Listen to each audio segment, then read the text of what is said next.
What's the crack? So first things up, you have to be okay with not getting the job. You're nervous in the interview because you've created consequences. This is the source of your fear. If there are no consequences, fear does not exist. Nervousness disappears. And we replay this thought in our head that if we mess up, we're not going to get the job. But the fact that you get called for this interview means that you will get called for other interviews. Even in the worst case scenario, if you mess up everything in the interview, it doesn't matter. You can just line up another interview. Understand that there are so many jobs out there. Employers are desperate for people like you. Now, of course, you're looking to get a job, and that's what you're after here. Reframe the entire interview process. Your goal in the interview is to learn more about the job, about the company, and determine if you want it. So go in there with your eyes wide open. And remember, the company is the one with the problem. They need you. And they already believe that you can do the job because of what they read in your CV.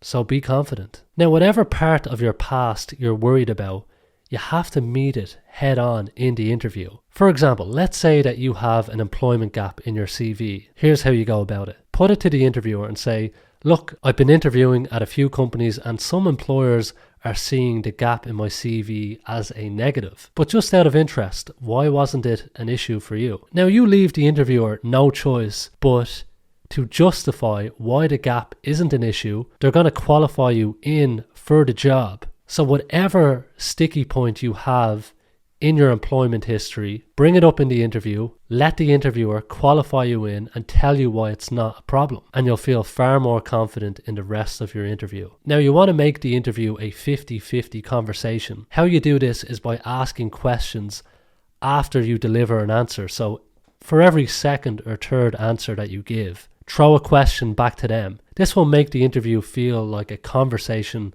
rather than an interrogation, and it will help you build rapport with the interviewer, and this will help establish trust. And remember, people hire people they trust. So for example, let's say you're answering a question about solving a problem. At the end of your answer, you can say, that's how I go about solving XYZ. How does your department go about solving similar issues? Now, the job description is a cheat sheet for your interview, so you can anticipate questions that are going to come up in the interview. All you have to do is turn each requirement on the job description into a name a time question. For example, let's say one of the requirements is dealing with customers over the phone.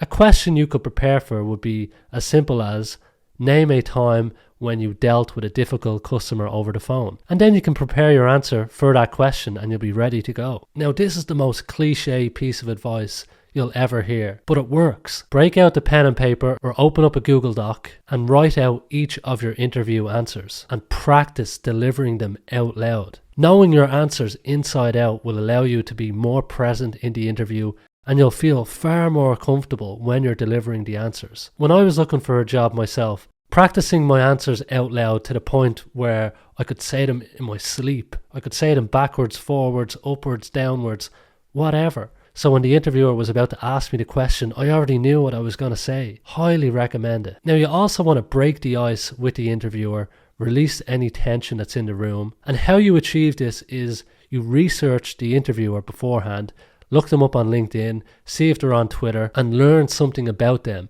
It might be something you have in common with them. Maybe you went to the same school or college or university. Go through any of their posts and see, is there anything that you share in common with this person?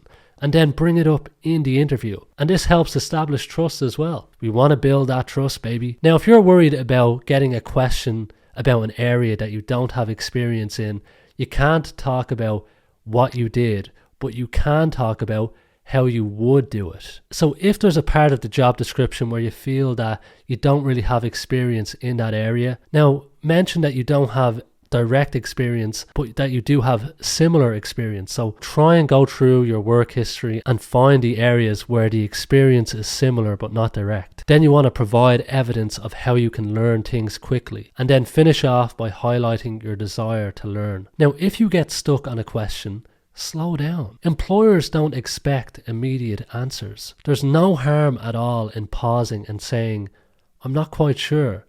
Allow me a moment to think. I'll also recommend having a glass of water with you, and if you anticipate a difficult question, take a long and calculated sup of that water. This will buy you some time. You can also work through the question out loud. And by thinking out loud and working through the question, it shows the interviewer how you can break down challenges and problem solve in real time. And if you get really stuck on a question where you don't have a clue how to answer it, it's far better to say, I'm drawing a complete blank here. I've taken a note on this question. Let me have a think about it, and I'll get back to you by email after the interview. This is far better than trying to bullshit your way through an answer. And it takes balls, it takes courage to tell the interviewer that you don't know the answer. The honesty will be appreciated, and if there's a question or two that you can't answer, don't worry about it. It happens, it's normal. We all go through it. Doesn't mean that you're not going to get the job. So that's a lot from me.